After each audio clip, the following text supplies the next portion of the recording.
Exercise 4.1 question number 10th 2⁻³ -1 is divisible by 7। कोई number 7 से divisible है कैसे पता चलेगा? 7 से डिवाइड होता है। हाँ, तो 7 का डिविजिबिलिटी क्या होता है, कैसे पता चलेगा? सुनो मेरा क्वेश्चन क्या, मैंने बोला 7x² + 49, क्या ये 7 से डिविजिबल है? कैसे पता? सर 7 कॉमन निकलता है और अंदर बचता है x² + 7, तो मैं अगर अपॉन में 7 रखूंगा तो ये कैंसिल हो जाएगा। Good morning.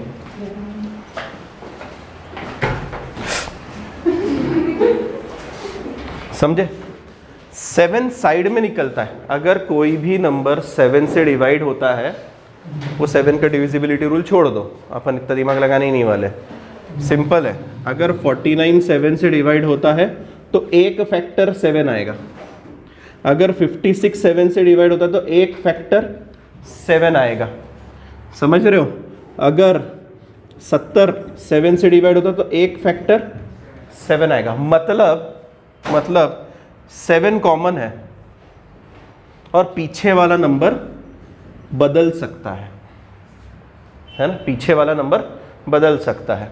अगर मैंने इसकी बात करी, 7 साइड में निकल गया, ये पीछे वाला नंबर बदल गया, कोई फर्क नहीं पड़ता। मैंने कल बोल दिया 7x² + 49x + 56। सर 7 कॉमन निकल रहा है, x² + 7x + 8 बच रहा है। यस सर 7 से डिवाइड हो रहा है। समझ रहे हो? तो बेसिक फंडा क्या है ऐसे क्वेश्चंस को करने का? फंडा ये है कि अगर नंबर 7 से डिविजिबल है, इसका मतलब उसका फॉर्मेट किस रूप में आना चाहिए? 7m या फिर 7k या फिर कोई भी लेटर जो तुमको अच्छा लगे। 7p, हमारे पास 26 अल्फ़ाबेट है, कोई भी इस्तेमाल करो। समझ रहे हो? इससे क्या फ़र्क पड़ता है? सर इससे पता चलता है कि एक 7 फैक्टर है और पीछे वाला कुछ भी है। उस कुछ भी से कुछ फ़र्क पड़ रहा है?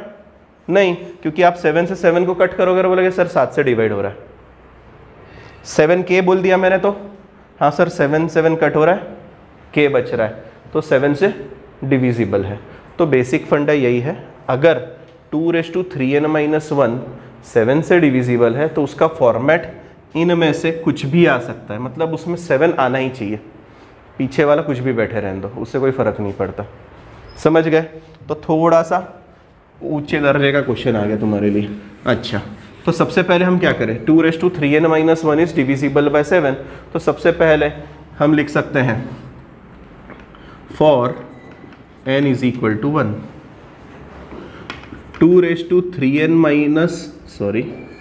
-1 is equal to 2⁻³ × 1 -1, that is 8 - 1 = 7, that is divisible by 7। ये हुई हमारी स्टेप 1, याद है ना? भूले नहीं कल की बात है। फिर हम स्टेप 2 पे जाएंगे। स्टेप 2 में क्या बोलेंगे? अज्यूम। क्या अज्यूम करना है? के लिए बातें सही है ना? अज्यूम, अरे अज्यूम लिखना था। Assume P of n is true। P of n है क्या? है ना? P of n क्या है? तो P of n ये है 2⁻³ -1। n के भाषा में जो लिखा हुआ है उसको P of n बोलते हैं। Assume P of n is true for n is equal to k and k belongs to R। ठीक है, इसका मतलब ये होगा that is 2⁻³ -1 is divisible by 7। that is 2⁻³ -1 is equal to कोई भी फॉर्मेट जो आपको अच्छा लगे। 7m बोल दूं?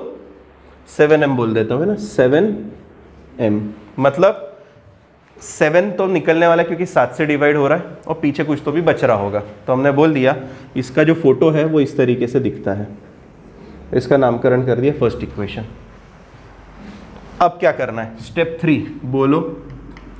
Step 3 to prove P of n is true for n is equal to k+1, n is equal to k+1, that is to prove 2 raised to n की जगह पे k+1 है ना, 3 into k+1 minus 1 is divisible by 7। ठीक है, देखो हम कितना एक्सप्लेन करते हुए जा रहे हैं। हमें स्टेप 3 में प्रूफ करना है n is equal to k+1 के लिए बात सही है, पर क्या बात सही है कि 2⁻³ k+1 minus 1 is divisible by 7, ये होता है। तो हम बोलेंगे चलिए पहले इसको मैदान में उतारो, 2⁻³ into k+1 minus 1। मैं पहले 3 का मल्टीप्लिकेशन कर देता हूँ अंदर, तो मुझे क्या मिलेगा बताना, 2⁻³ + 3 - 1। पावर क्या हो रही है वहाँ पर, ऐड हो रही है, तो क्या मैं ऐसा लिख सकता हूँ, ध्यान से देखो, 2⁻³ into 2³ हाँ, क्योंकि बेसेस आर सेम, मल्टीप्लिकेशन है तो पावर ऐड हो जाएंगी, और जब ऐड होंगी तो 3k + 3 दे देंगी। ठीक, अच्छा ये 2⁻³ कितना, 8, इसका तो कोई दिक्कत नहीं। क्या ये 2⁻3k को कहीं देख के आए थे क्या अपन? हाँ सर देखो ना पीछे 2⁻3k है। रुको, इसका इक्वेशन 1 नाम देने से अच्छा मैं थोड़ा सा मेकअप कर रहा हूँ यहाँ पर, मैं इसको बोलता हूँ दैट इज, मैं 1 को उधर भेज रहा हूँ, तो 2⁻3k कितना मिल रहा है, 7m + 1, और इसका नाम देता हूँ फर्स्ट, क्योंकि मुझे वहाँ पे 2⁻3k की वैल्यू चाहिए। बोलो 2⁻3k की वैल्यू कितनी है, 7m + 1, तो ये दिखेगा 7m + 1 × 8 - 1, है ना। ध्यान दे, 8 - 1 7 पहले नहीं करना है, पहले 8 का मल्टीप्लिकेशन ब्रैकेट में करना है ना, जोश जोश में ऐसा मत करना। 8 मल्टीप्लाई होगा क्या मिलेगा बताएं, 56m + 8 - 1, 56m + 7, कॉमन क्या निकलेगा जल्दी से बोलो, 7, पीछे क्या बचेगा, 8m + 1। मैंने बोल दिया ये पीछे वाला जो है इसका कुछ और नाम रख देते हैं, क्या बोलूँ, s बोल दूँ, equal to 7s, that is 2⁻3k + 1 - 1 is divisible by 7। तो स्टेप 4,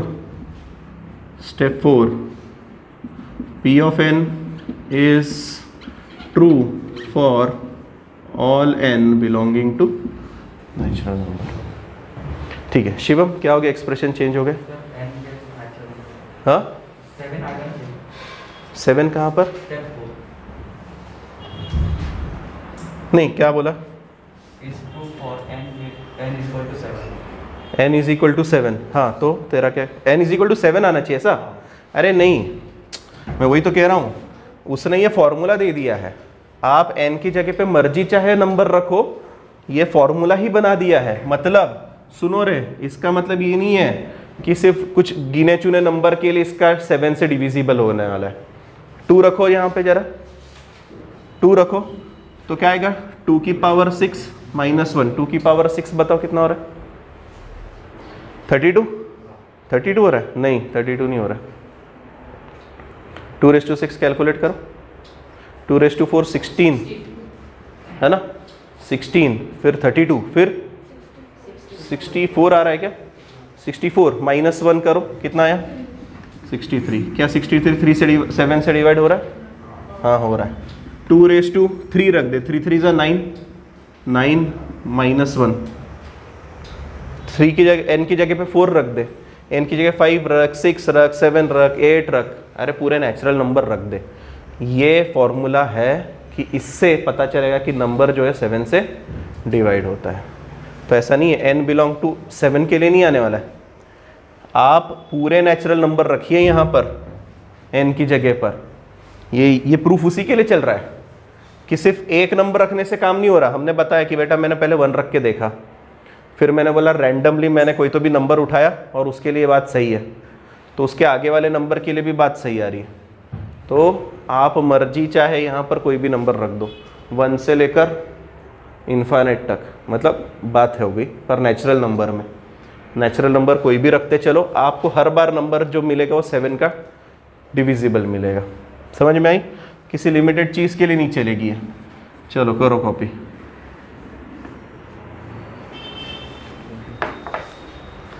हाँ 2 ये कौन सा है 11th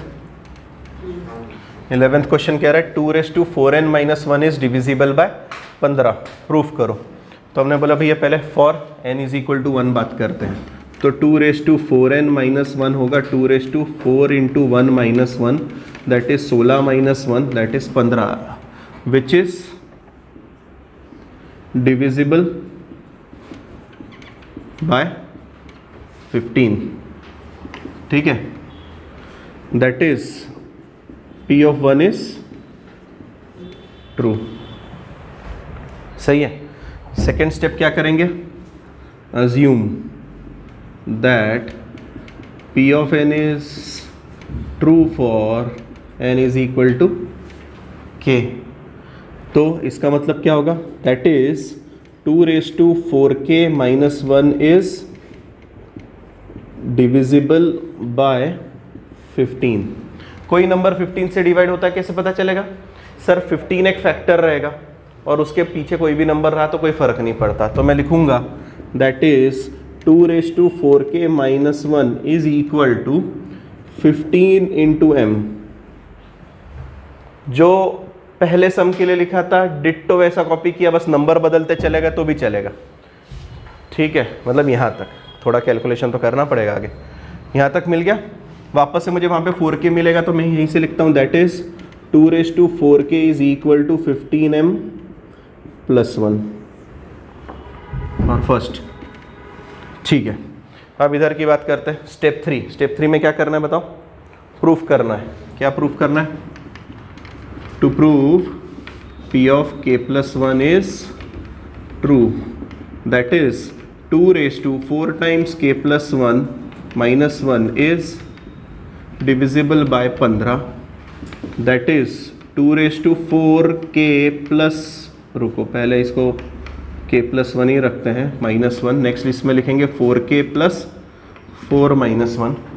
सेपरेट करेंगे लॉज ऑफ एक्सपोनेंट से 4k × 2⁴ - 1। 2⁴k की वैल्यू कितनी है 15m + 1, मतलब आएगा 15m + 1 × 16 - 1। 16 पहले मल्टीप्लाई करेंगे तो लिखेंगे 15 × 16 m + 16 - 1, मतलब 15 × 16 m + 15। कॉमन क्या निकलेगा जल्दी बोलो, 15 निकल के अंदर बचा 16m + 1। मान लेते हैं 15p है ये, वेयर p इज इतना बड़ा नंबर जो भी आएगा वो। ठीक है, that is 2⁴ times k + 1 is divisible bye 15, मतलब क्या P of k + 1 is true. और वो हो गया स्टेप 4 खत्म। लिख लो। हाँ करें। Question number 12 3⁻n - 2n - 1 is divisible by 4। Pn की वैल्यू कितनी है 3⁻n - 2n - 1 फॉर n = 1। तो n = 1, 3 की पावर n - 2n - 1 की वैल्यू होगी 3 की पावर 1, 2 × 1 - 1, मतलब 3 - 2 - 1 कितना आ रहा है ये 0। क्या 0 4 के टेबल में आता है? हाँ सर 4 0s 0 होता है, विच इज़ डिविजिबल बाय 4 है ना। तो उसे डरो मत, चाहो अगर आपको लग रहा है नहीं सर डाउट आ रहा है, आप यहाँ पर 2 रख के देख लो। रखो 2, 3 का स्क्वायर 9, 2 2 = 4, 9 - 4 5, 5 - 1 4 आ रहा है 4 के टेबल में, मतलब 2 रखने पर भी आंसर सही आ रहा है। तो हम जाते हैं सीधा assume that P of n is true for n = k। मतलब क्या, that is 3⁻k - 2k - 1 is divisible by 4। अगर वो 4 से डिवाइड हो रहा है इसका सीधा सीधा मतलब ये होगा, वो फॉर्मेट में आएगा 4m के, वो फॉर्मेट में आएगा 4m के। अच्छा तो इसको ही 1 रख देते हैं अपन, बाद में देखेंगे कि कौन सी वैल्यू चाहिए मुझे वहाँ पर। k + 1 के लिए क्या आएगा, टू प्रूव दैट k + 1 के लिए बात सही है, मतलब 3 की पावर में k + 1 - 2 × k + 1 - 1 is divisible by 4। तो हम कंसीडर कर लेते हैं 3k+1 equal to 2 into k+1 minus 1 equal to, separate करते हैं सबसे पहले 3k इंटू 3:1, ये पावर सेपरेट होंगी ना, 3k into 3 minus 2k minus 1 minus 1, क्या मेकअप हो रहा है जल्दी जल्दी बताओ। 3 इंटू 3k यहाँ पर ना -2, अच्छा तो यहाँ पर कितना हो रहा है -2k और -3। अच्छा मुझे किसकी ज़रूरत पड़ सकती है उसमें से, मुझे किसकी ज़रूरत पड़ सकती है? सीधे 3k की वैल्यू निकालूँ मैं? ठीक है निकाल लेते हैं। तो मैं लिखूँ from 1 3k is equal to 4m plus 2k, है ना। 3k is equal to 4m plus 2k plus 1। Try करते हैं, ठीक है। मैं सोच रहा था 2k की भी वैल्यू मिल जाए तो थोड़ा अच्छा हो जाता, पर जाने दो। अच्छा कितना मिल रहा है मुझे, कितना मिल रहा है? ये मिलेगा 3 into 4m plus 2k plus 1 minus 2k minus 3। ठीक, एक्सपांड करो, कितना मिल रहा है? 12m 6k plus 3 minus 2k minus 3, मतलब 12m plus 4k plus 0। Common क्या निकला जल्दी से बोलो? 4, और अपने को तो उसी में खुशी है। हमें मिलेगा 3m प्लस 1 नहीं k। ठीक है, पीछे वाले नंबर से हमें कोई लेना देना नहीं। 4 कॉमन आ गए, इसका मतलब 4 से डिवाइड होने वाला है सर। तो मैं लिख दूं इसको आगे 4 इंटू p, और बोल देंगे भैया p कौन है? p is equal to 3m plus k मान लिया। अच्छा ये क्यों मान रहे? छोटा दिखता है, नंबर तो कोई ना कोई आने वाला है। आप यहाँ पे 1 रखो, 2 रखो, 3 रखो, कोई ना कोई नंबर आएगा, पर ये छोटा हो जाता है भाई, इसकी कोई ना कोई वैल्यू आएगी। सिंप्लीफाई करने पर 4p के फॉर्मेट में आएगा। हमें मेन काम क्या है? 4 से डिवाइड हो रहा है कि नहीं? हाँ हो रहा है, तो लिखूँ that is p of k plus 1, अरे नहीं पहली चीज़ तो हाँ ये लिख देते, is divisible by 4 and it is true. और अगर वो ट्रू है तो स्टेप 4 वो सब ट्रू है। लिखो आराम से। Question number 14, cos theta plus i sine theta raise to n is equal to cos n theta plus i sine n theta. I क्या रहता है? आई क्या रहता है? Under root of -1, imaginary number, भूलना मत, कॉम्प्लेक्स नंबर पढ़ा हुआ है हमने, ठीक है। अंडर रूट ऑफ -1, ठीक है। तो सबसे पहले n इज इक्वल टू 1 के लिए चेक करते हैं कि ये बात सही बोल रहा है या नहीं बोल रहा है। ठीक, n की जगह पे 1 रखो, LHS में क्या आएगा बताओ? cos theta plus i sine theta की पावर 1, जो कि मिलेगा cos theta plus i sine theta. कोई दिमाग नहीं लगाना। RHS में क्या आएगा जल्दी जल्दी बोलो? cos of 1 theta plus i sine of 1 theta equal to वही आएगा cos theta plus i sine theta. तो हम बोलेंगे therefore P of 1 is true since LHS is equal to RHS।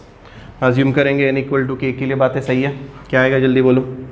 That is cos theta plus i sine theta की power k is equal to cos k theta plus i sine k theta.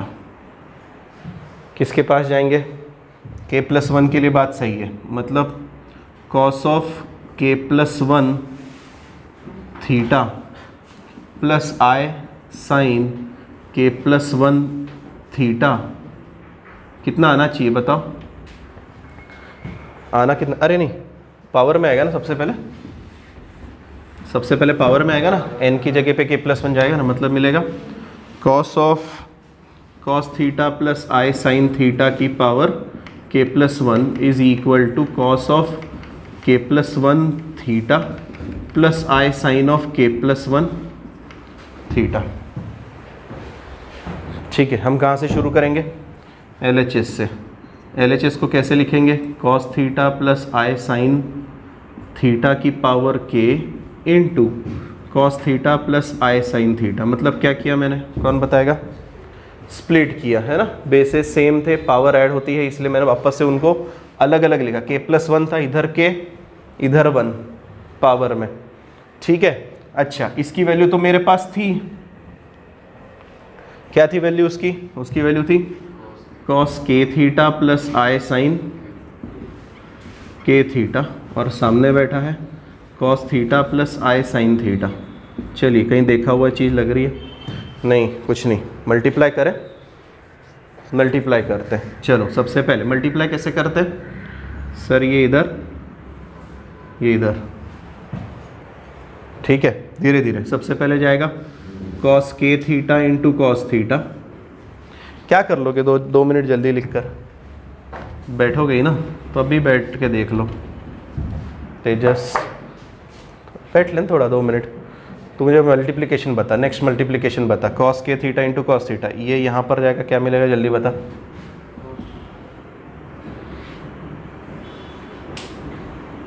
बोलना तेजस, क्या cos के theta into, पहले हमने इसका multiplication किया, मैंने उसको यहाँ लिखा है ना। ये कॉस स्क्वायर के थीटा प्लस 1 ऐसा कुछ नहीं होता है ना, खतरनाक आंसर मत देना मेरे को।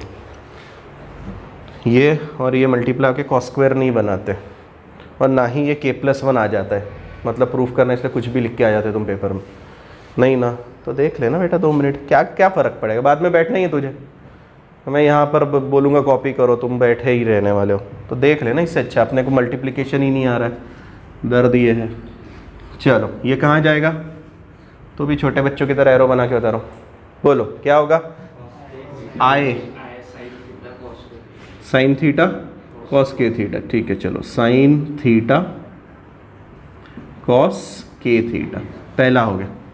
नेक्स्ट बोलो, आई साइन के थीटा इंटू कॉस थीटा, मतलब आई कॉस थीटा साइन के थीटा, ठीक है। नेक्स्ट तेजस, इसका इसमें मल्टीप्लिकेशन करूँगा, बता कितना आएगा? तेजस बताएगा, है ना, जिससे पूछा वो बताए क्या क्या होगा, बता। अरे मल्टीप्लाई तो करना है, ये इसमें मल्टीप्लाई होगा, क्या मिलेगा? प्लस प्लस साइन स्क्वायर, नहीं वापस से वही, अभी मैं चिल्ला चिल्ला के बोल रहा हूँ कि ये cos into cos cos square नहीं हो रहा है, तो तुम वापस साइन को इंटू साइन साइन स्क्वायर करो। पहली चीज़ आई इंटू आई, आई स्क्वायर, फिर साइन के थीटा इंटू साइन थीटा, ठीक है। आई स्क्वायर की वैल्यू -1 है ना, जिन्हें नहीं पता आई की वैल्यू होती है √(-1) कॉम्प्लेक्स नंबर, तो आई स्क्वायर होता है -1। इसीलिए नेक्स्ट स्टेप हमें दिखेगी, ध्यान से देखो, मैं इस टर्म को और इस टर्म को साथ में लिखूंगा। क्यों सर? क्योंकि आई स्क्वायर की वैल्यू कितनी आएगी? -1, तो ये बिना आई वाला हो जाएगा, और ये दोनों आई वाले हो जाएंगे। इन दोनों में आई है, इनमें आई नहीं है, तो मैं दोनों को साथ में लिख रहा हूँ। देखो कैसे लिख रहे हैं, कॉस के theta into cos theta minus sine के theta into sine theta. Minus कर दिया मैंने, अच्छा। यहाँ पर प्लस है दोनों जगह पर, मतलब प्लस का साइन, आए बाहर, दोनों में आए था ना, मैंने आए बाहर रखा, क्या मिला जल्दी जल्दी बताओ? साइन थीटा कॉस के theta plus cos theta sine के थीटा। कुछ जाने पहचानी चीज़ें लग रही है क्या? मतलब क्या? अरे हाँ, पर मतलब क्या? ये cos of a plus b और ये sine of a plus b है ना। Cos of a plus b का फॉर्मूला होता है cos a cos b minus sine a sine b. कल सैटरडे है। Sine a cos b plus cos a sine b, sine of a plus b का formula. तो ये मिलेगा ऊपर वाला मुझे cos of k theta plus theta, और नीचे वाला साइड वाला मिलेगा आई sine of k theta plus theta, है क्योंकि प्लस है, प्लस में इधर उधर किया चलता है, ये आपको पता होना चाहिए। इसका मतलब क्या हुआ सर? क्या कॉमन निकलेगा? थीटा यहाँ से भी थीटा, क्या मिलेगा, मिलेगा cos of k plus 1 theta plus i sine of k plus 1 theta, that is which is equal to RHS. So P of k plus 1 is true, और इसीलिए मैं क्या कहूँगा, सारे नेचुरल नंबर के लिए बात सही है. Tn is equal to 5⁻n-1, ये प्रूफ करना है, बाकी का फिर बाद में देखेंगे क्या करना है. ठीक है, तो इतनी सारी चीज़ें दी हैं. Tn प्लस 1 की वैल्यू ये दिया है, T1 की वैल्यू 4 दिया है, और प्रूफ करना है ये. तो हम सबसे पहले जाएंगे, हमारा Pn वाला स्टेटमेंट कौन सा रहेगा, 5⁻n-1 Tn के बराबर आ रहा है या नहीं आ रहा है. सबसे पहले n is equal to 1, n is equal to 1 मतलब T1 इक्वल टू 5⁻1 माइनस 1, देखो मैं कुछ नहीं 1 पटक रहा हूँ 4, since T1 is equal to 4 given है ना, therefore P of 1 is true. पहला काम हो गया हमारा. दूसरी की तरफ चलते हैं. दूसरा क्या, assume that P of n is true for n is equal to k. मतलब क्या अज्यूम करना है, that is Tk is equal to 5⁻k minus 1. Tk is equal to 5⁻k minus 1. ये है, इसका क्या यूज़ हो सकता है, k प्लस 1 रख के देख लें. यहाँ पर अगर मैंने k रखा तो क्या हो जाएगा, k प्लस 1. यहाँ पर अगर मैंने k रखा तो 5 इंटू Tk और प्लस 4. सोचेंगे बाद में कब काम में आएगा तब.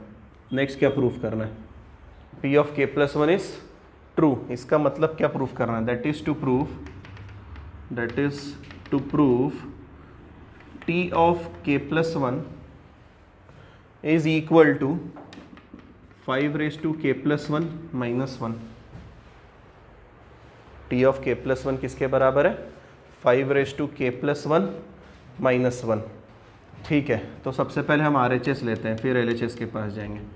RHS में क्या है, 5⁻k इंटू 5 माइनस 1. कुछ निकाल सकते हैं क्या हम, हमें यहाँ से Tk की वैल्यू निकालनी पड़ेगी. ठीक है, from Tn plus 1 is equal to 5Tn plus 1. अगर मैं यहाँ पर k रख दूँ तो मुझे क्या मिलेगा, धीरे धीरे बताना. Tk plus 1 equal to 5Tk plus 1 plus 4. ठीक है, प्लस 4. यहाँ से Tk की वैल्यू कितनी है, 5⁻k माइनस, मुझे लगता है यहीं से प्रूफ हो जाएगा. नहीं तो Tk plus 1 is equal to, बताओ 5 इंटू 5 रेज्ड टू k ना, 5 into 5 raised to k minus 1. ठीक है, चलिए ज़्यादा से ज़्यादा क्या करा जा सकता है, कुछ नहीं. अरे तो मैच हो गया, देखो मैच हो गया ना. इसका नामकरण कर देते हैं. फर्स्ट इक्वेशन, यहाँ से RHS लिए जाएंगे और RHS को लिखेंगे 5 इंटू 5⁻k माइनस 1. ये 1 ये 2, और लिखेंगे from 1 and 2 LHS is equal to RHS. क्या हो गया, अरे 4 था, अच्छा 4 था. अच्छा, तो नहीं प्रूफ हो रहा है, तो क्या करें फिर, अभी वैल्यू पटकना पड़ेगा वहाँ पर. रख दें इसको साइड में फिर. चलिए RHS आ रहा है 5 इंटू 5⁻k माइनस 1. क्या क्या क्या क्या,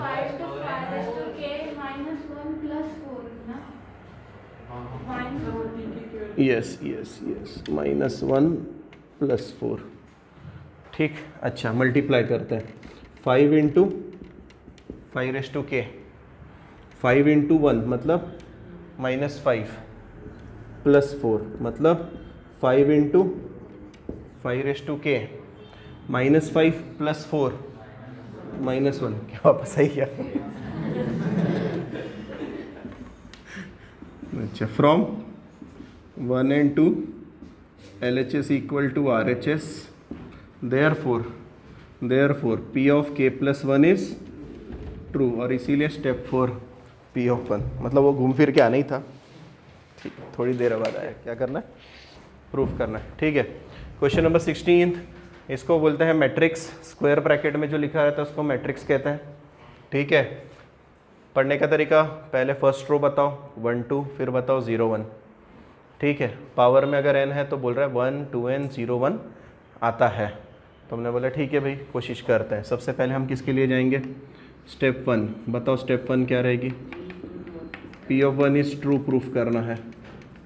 ठीक है, तो क्या आएगा? LHS में आएगा 1 2 0 1 की पावर 1, मतलब sir 1 2 0 1।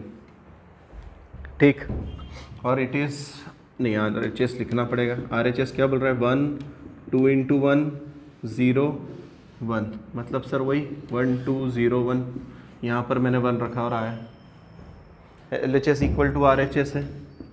Since LHS equal to RHS, therefore P of 1 is true. हो गया। अज्यूम क्या करना है? Step 2, assume P of K is true. इसका मतलब क्या हुआ? 1 2 0 1 की पावर अगर K होगी तो आंसर में क्या आएगा? 1 2K 0 1, फर्स्ट इक्वेशन। ठीक है, स्टेप 3 बोलो। स्टेप 3, टू प्रूव क्या? P of K plus 1 is true. ठीक है, दैट इज 1 2 0 1 की power K plus 1 is equal to 1 2 times K plus 1 0 1 आना चाहिए। हम LHS के पास जाएंगे। LHS लिखेगा 1 2 0 1 की पावर K प्लस 1। ठीक है, अलग अलग हो सकते हैं ये, मतलब दिखेगा 1 2 0 1 रेज्ड टू K इंटू 1 2 0 1। जैसा बेसिस सेम पावर ऐड होती है वैसा ही फंडा मैंने यहाँ पे लगाया, पर इसको कहीं तो भी देख के आए थे अपन। ये था तो दिखेगा 1 2K 0 1 1 2 0 1 फ्रॉम 1। चलिए, यहाँ से कुछ नई चीज़ें बतानी पड़ेगी मुझे। ठीक, अब मैट्रिक्स होता क्या है? तो मैट्रिक्स होता है आपको कोई भी डेटा दिया जाता है, उसको आप एक फॉर्मेट में अरेंज करते हो। क्या बोल रहा हूँ मैं? मैट्रिक्स कुछ नहीं है, मैट्रिक्स है रिप्रेजेंटेशन ऑफ डेटा। आपको जो भी डेटा दिया जाता है आप उसको बॉक्स में अच्छे से सजा के रखते हैं, उसको बोला जाता है मैट्रिक्स। नेक्स्ट चैप्टर उधर वाली बुक में शायद से मैट्रिक्स एंड डिटर्मिनेंट है, डिटर्मिनेंट एंड मैट्रिसेस, वहाँ पे थोड़ा इंट्रोडक्शन मैं दूंगा। मैट्रिक्स में क्या क्या काम की चीज़ें होती हैं?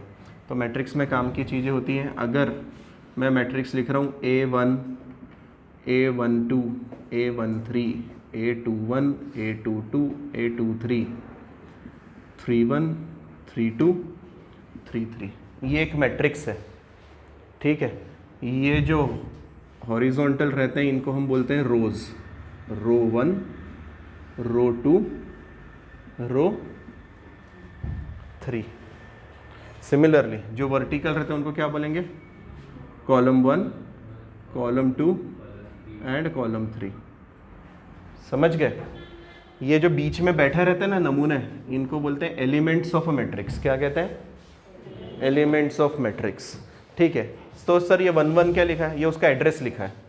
1 1 क्या लिखा है? एड्रेस। एड्रेस मतलब 1 1 मतलब फर्स्ट रो फर्स्ट कॉलम का एलिमेंट। तो अगर मैंने एक मैट्रिक्स बनाया है तो मैं तुमको बताऊंगा कि अरे वो A23 को चेंज कर लेना। तो मैंने जैसे ही बोला A23 को चेंज करो, मतलब सेकेंड रो थर्ड कॉलम, वापस से सेकेंड रो थर्ड कॉलम का ये जो एलिमेंट है इसको बदल दो, तो आप तुरंत जाओगे बदल दोगे। मैंने बोला A31 तो कहाँ जाओगे? Third row first column. ठीक है, मैंने बोला 33 थर्ड रो थर्ड कॉलम। अच्छा, कितने रोज हैं यहाँ पर? 3। कितने कॉलम है? 3। तो मैं बोलूँगा ये है 3/3 मैट्रिक्स। आगे लिखते हैं नंबर ऑफ रोज, पीछे लिखते हैं नंबर ऑफ कॉलम। मतलब एक लिखने का तरीका हमने फिक्स कर दिया है। नहीं तो ऐसी मर्जी चाहे कोई भी कुछ भी लिख सकता है, इसलिए हमने फिक्स कर दिया है कि भैया लिखा जाएगा तो आगे रो लिखेंगे और पीछे कॉलम लिखेंगे। ये बात दिमाग में घुसी। अब आगे की बात घुसाते हैं, कोशिश करते हैं। आ गया तो ठीक, नहीं आया तो क्वेश्चन तो कॉपी कर लेना है, मैट्रिसेस में वापस से प्रैक्टिस करेंगे। मल्टीप्लाई कैसे होता है सर? तो जैसे अभी तुमने देखा, मैं 2x2 का मैट्रिक्स बना रहा हूँ, A11 A12 A21 A22, ठीक है। दो मैट्रिक्स का क्या करना है? मल्टीप्लिकेशन करना है, जैसे यहाँ पर हो रहा है, ये मैट्रिक्स इंटू ये मैट्रिक्स, ठीक है। तो ये मैट्रिक्स है 2x2 और दूसरा मैट्रिक्स भी है 2x2। मैट्रिक्स का मल्टीप्लिकेशन पॉसिबल है, ये पता चलता है पहले वाले के नंबर ऑफ कॉलम और दूसरे के नंबर ऑफ रो अगर मैच हो रहे हैं तो। मैच हो रहे हैं क्या? देखो ये और ये मैच हो रहे हैं, तो जो बनने वाला मैट्रिक्स है वो रहेगा 2 रो 2 कॉलम का। कितना? 2 रो 2 कॉलम, मतलब सर वापस एक स्क्वायर ब्रैकेट आने वाला है और वो इसके जैसा दिखेगा थोड़ा थोड़ा, ठीक है। नया है तो सीख लो। पहला एलिमेंट कैसा दिखता है? A11। A11 का मतलब ये रहता है फर्स्ट रो फर्स्ट कॉलम का मल्टीप्लिकेशन। वापस से फर्स्ट रो फर्स्ट कॉलम का मल्टीप्लिकेशन कैसे करेंगे सर? मैं बना रहा हूँ 1 multiplies to 1 and 2k gets multiplied to 0। अलग अलग शेप से समझा रहा हूँ। 1 किस में मल्टीप्लाई होगा? 1 में। 2k किस में मल्टीप्लाई होगा? 0 में। और दोनों को प्लस करेंगे तो मुझे पहला नमूना मिलेगा A11। क्या समझ रहे हो मल्टीप्लाई कैसे कर रहा हूँ? फर्स्ट रो फर्स्ट कॉलम का मल्टीप्लिकेशन, पहला एलिमेंट पहले एलिमेंट में, दूसरा एलिमेंट नीचे वाले एलिमेंट में। तो करो जरा, बताओ धीरे धीरे मल्टीप्लाई करके। पहले 1 इंटू 1 1 प्लस 2k इंटू 0 0 1 1 हुआ, ये पहला एलिमेंट मिला। दूसरा एलिमेंट बताओ कौन सा है? उधर A12। A12 का मतलब फर्स्ट रो सेकेंड कॉलम, मतलब ये 0 1 किस में मल्टीप्लाई होगा? 2 में। और ये 2k कहाँ मल्टीप्लाई होगा? 1 में। देखो समझ गए तो ठीक है। तो मैं लिखूंगा 1 इंटू 2 2, 2k इंटू 1 2k, और दोनों के बीच में प्लस का साइन, दोनों के बीच में प्लस का साइन। नेक्स्ट कौन सा है? पड़ोस में कोई है क्या? नहीं सर, ब्रैकेट खत्म हो रहा है। नीचे वाले के पास आओ। 2 1 सेकेंड रो फर्स्ट कॉलम, किसका मल्टीप्लाई? 0 into 1 0 plus 1 into 0 0। समझ रहे हो? Next 2 2 second row second column, 0 into 2 0 1 into 1 1, और दोनों के बीच में प्लस, ठीक है। मैट्रिक्स में हम प्रैक्टिस करेंगे। अच्छा कितना आ रहा है जरा बताओ धीरे धीरे। ये तो 1 आ गया, दोनों में 2 कॉमन है, k प्लस 1 0 1। क्या यही चाहिए था हमें? RHS, that is P of k plus 1 is true. और स्टेप 4 फिर तुम लिखोगे। तो नई चीज़ क्या सीखी? मैट्रिक्स। हम अगले इसमें सीखेंगे, अभी नहीं। नेक्स्ट हमारा बाइनोमियल थ्योरम शुरू होने वाला है।